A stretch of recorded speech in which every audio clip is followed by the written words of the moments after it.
Hello students, ये video है भू आकृतियां तथा उनके विकास के चौथे भाग के बारे में। और इसमें आज हम जानेंगे कि पवन जो है वो कैसे भू आकृतिक कारक के रूप में कार्य करते हैं और ये कौन कौन सी स्थलाकृति का निर्माण करते हैं। तो आइए स्टूडेंट्स जानते हैं इसके बारे में। तो पवन जो है वो एक महत्वपूर्ण भू आकृतिक कारक होते हैं और उष्ण मरुस्थलों में ये एक महत्वपूर्ण अपवर्तक कारक के रूप में कार्य करते हैं। और ये पवन जो है ये अपवाहन, घर्षण आदि द्वारा अपवर्तन करते हैं। तो यहाँ हम इस चित्र में देख सकते हैं, ये एक उष्ण मरुस्थल क्षेत्र है जहाँ पे विभिन्न प्रकार की स्थलाकृति जो भी बने हुए हैं ये पवन के अपवर्तन कार्य के द्वारा बने हुए हैं। तो ये एक महत्वपूर्ण भू आकृतिक कारक होते हैं और ये अपवाहन और घर्षण के द्वारा अपवर्तन करते हैं। तो आइए जानते हैं कि अपवाहन किसे कहते हैं। तो अपवाहन जो है ऐसी प्रक्रिया है जिसमें पवन जो है वो धरातल से चट्टानों के छोटे कणों व धूल को अपने में उठा लेती हैं और एक स्थान से दूसरे स्थान इन्हें बहा के ले जाती हैं। तो इस प्रक्रिया को हम कहते हैं अपवाहन। और जब ये पवन जिसमें छोटे चट्टानों के टुकड़े और कण होते हैं ये जाकर विभिन्न चट्टानों से टकराते हैं तो इन धरातलीय चट्टानों पर ये चोट पहुंचाते हैं और इस प्रक्रिया को हम कहते हैं घर्षण। तो इस घर्षण प्रक्रिया और अपवाहन प्रक्रिया के कारण जो है वो पवन जो है वो अपवर्तन कार्य करते हैं। और इस घर्षण में जो है ये छोटे छोटे चट्टानों के टुकड़े और धूल जो होते हैं ये औजारों की तरह काम करते हैं और इसीलिए यहाँ जो वायु होते हैं जिनमें ये कण रहते हैं छोटे छोटे चट्टानों के, ये अपवर्तन कार्य जो है वो बहुत अधिक करते हैं और इसीलिए मरुस्थल में हमें बहुत सारे अपवर्तित स्थलाकृति देखने को मिलते हैं। तो यहाँ हमने जाना कि पवन जो है वो कैसे भू आकृतिक कारक के रूप में कार्य करते हैं। अब यहाँ हम देखेंगे कि विभिन्न अपवर्तित स्थल रूप कौन कौन से होते हैं जो पवन द्वारा निर्मित होते हैं मरुस्थल क्षेत्र में। तो ये हैं पेडिमेंट और पदस्थली। तो मरुस्थल में विभिन्न स्थलाकृति का जो निर्माण होता है वो इन्हीं पेडिमेंट के निर्माण और इनके विकसित रूप होते हैं। तो यहाँ हम जानेंगे कि पेडिमेंट कहते किसे हैं। तो मरुस्थल में पर्वतों के पाद पे मलबे रहित अथवा मलबे सहित मंद ढाल जो बनते हैं वो पेडिमेंट कहलाते हैं। यहाँ हम देख सकते हैं और ये चट्टानी तल होते हैं जिनके मंद ढाल होते हैं। तो यहाँ हम देख सकते हैं ये पर्वतों के पाद पे बने हुए होते हैं और इसीलिए इसे हम कहते हैं पेडिमेंट।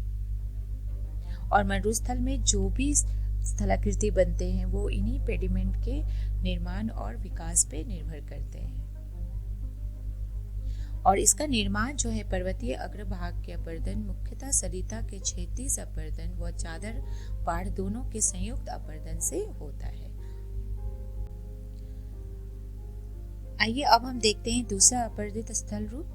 तो पर्वतों के अग्रभाग जो है जब वो अपवर्तित हो जाते हैं तो पेडिमेंट जो है वो आगे बढ़ते हैं तथा पर्वत जो है वो घिसते हुए पीछे हटते रहते हैं और धीरे धीरे पर्वतों का अपवर्तन हो जाता है। और इस प्रक्रिया के बाद इंसेलबर्ग का निर्माण होता है, जैसे कि हम यहाँ चित्र में देख सकते हैं कि कैसे जो पेडिमेंट जो है उनका निर्माण होता है पहले और फिर ये पेडिमेंट जो है वो आगे बढ़ते जाते हैं और पर्वत पीछे खिंचते जाते हैं अपवर्तन कार्य के द्वारा और फिर धीरे धीरे यहाँ पे इंसेलबर्ग का निर्माण होता है। तो ये भी एक महत्वपूर्ण अपवर्तित स्थल रूप है मरुस्थल में।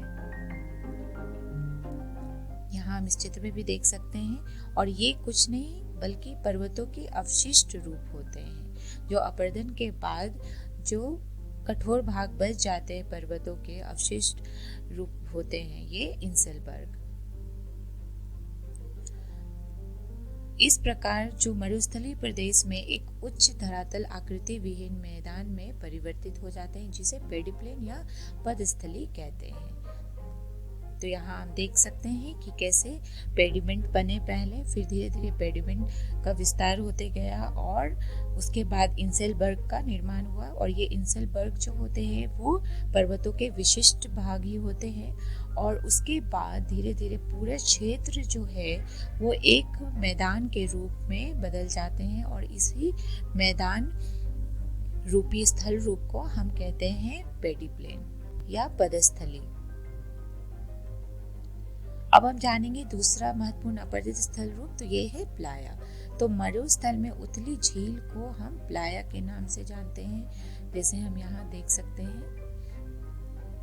कभी कभी जब जल की मात्रा होती है अधिक तो ये जल जो है एक झील के रूप में यहाँ पे जमा हो जाते हैं और इस उथली झील को हम कहते हैं प्लाया।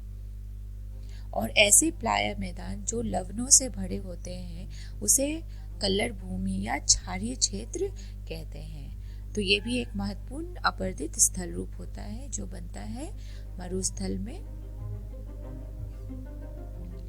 जो तीसरा महत्वपूर्ण स्थल रूप है वो है अपवाहन गर्त या गुहा। तो पवन जो है वो जब एक ही दिशा में स्थायी रूप से प्रवाह करते हैं तो ये चट्टानों का अपर्दन करते हैं एक ही दिशा में और वहां से ये पदार्थ जो है वो अपने साथ बहा के ले जाते हैं, यानी वहां अपवाहन क्रिया होता है एक ही दिशा में चट्टानों के, जिससे वहां पे उथले गर्त का निर्माण हो जाता है और इसी उथले गर्त को हम कहते हैं अपवाहन गर्त। यहाँ हम देख सकते हैं और इसे ही हम कहते हैं ब्लो आउट। तो यहाँ हम देख सकते हैं कि कैसे एक दिशा में पवन के प्रवाह के कारण जो है चट्टाने जो है वहां पे अपर्दित हुए, जिसके कारण वहां के पदार्थ जो है पवन द्वारा बहा के ले जाए गए अपवाहन प्रक्रिया के द्वारा और फिर वहां पे गर्त का निर्माण हुआ जिसे हम कहते हैं अपवाहन गर्त। और कभी कभी ये अपवाहन गर्त जो है इतने गहरे हो जाते हैं कि ये गुहा का रूप ले लेते हैं। यहाँ हम इस चित्र में देख सकते हैं ये भी एक अपवाहन गर्त है। तो ये अपवाहन गर्त जो है और गुहा जो है ये भी एक महत्वपूर्ण अपर्दित स्थल रूप होते हैं। अब हम देखेंगे छत्रक टेबल तथा पीठिका शैल क्या होते हैं। तो ये जो है ये विभिन्न प्रकार के चट्टाने रूप होते हैं जो बनते हैं अपर्दन क्रिया से।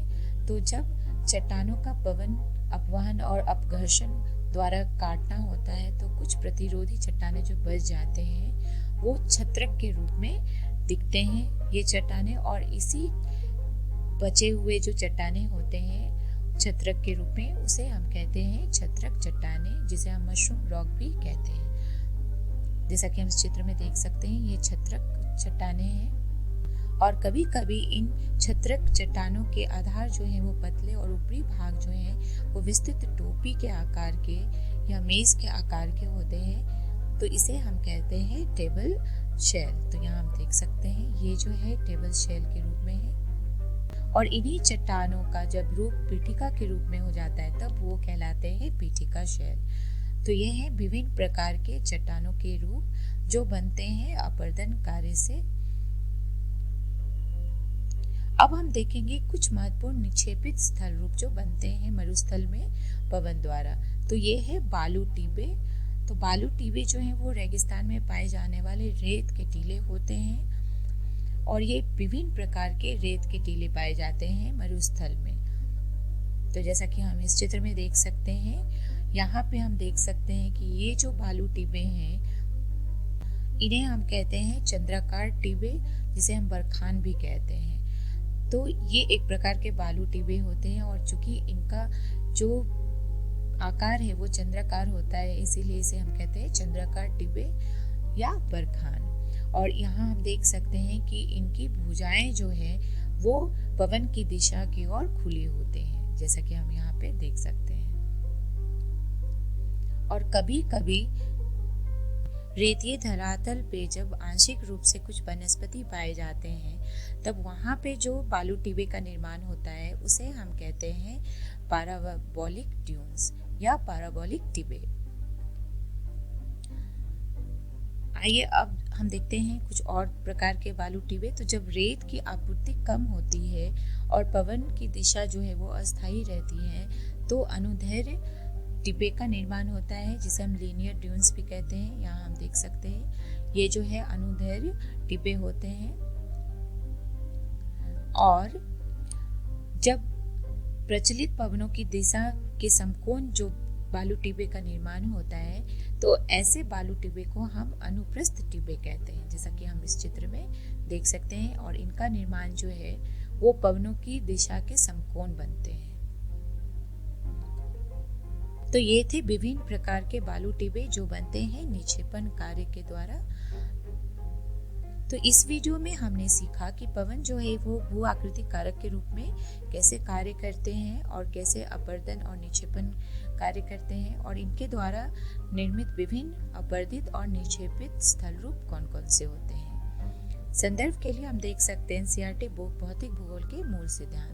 अगले वीडियो में हम देखेंगे कुछ अभ्यास प्रश्न जो संबंधित है इस अध्याय से, और ये अभ्यास प्रश्न जो है वो परीक्षा केंद्र बिंदु से बहुत महत्वपूर्ण है। तब तक के लिए धन्यवाद।